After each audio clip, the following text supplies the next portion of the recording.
Niyanig ng 6.8 magnitude na lindol ang Mindanao na sumentro sa Lingig, Surigao del Sur. Sinundan ito ng malalakas sa aftershock sa umabot sa mahigit 200. At mula sa Davao City nakatutok live si Argel Relator ng GMA Regional TV. Argel? Pia Ivan, bukod sa bayan ng Lingig sa Surigao del Sur, naramdaman din ang pagyanig sa maraming lugar sa Mindanao, kaya't agad na nagsilabasan sa mga gusali ang mga tao.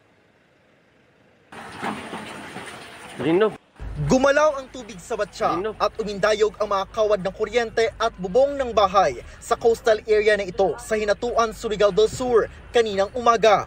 Resulta ito ng pagyanig ng 6.8 magnitude na lindol kaninang umaga. Sa Lingig, Surigao del Sur, kita ang pagyanig sa isang resort.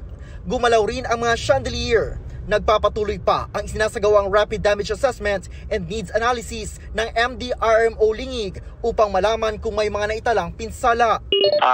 Damages naman at saka yung mga casualties, wala naman so far pang na-report. Nag-activate na yung Emergency Operations Center namin and kasali na doon sa objectives yung in case mag-escalate yung situation, magpapa-evacuate kami.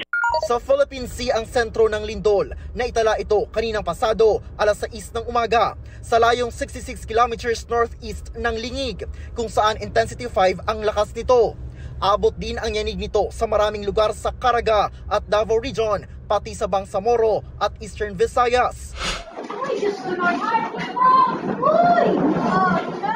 Sa isang palengke sa Baganga, Davao Oriental, napasigaw ang ilang nagtitinda nang maramdaman ang pagyanig.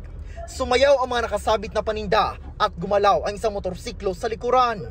Ang lalaking ito bigla na lang sumakay sa motorsiklo at umalis. Agad daw siyang umuwi para tingnan ang kanyang pamilya. Kita rin ang paggalaw ng mga kawad sa Davao City. 2 lalaki ang napahinto at nag-obserba.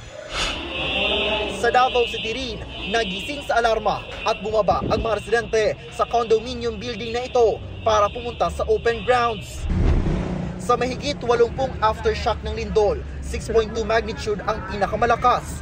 Naramdaman yan sa Davao City kanina kung kailan naglabasan ang mga namimili sa mall na ito.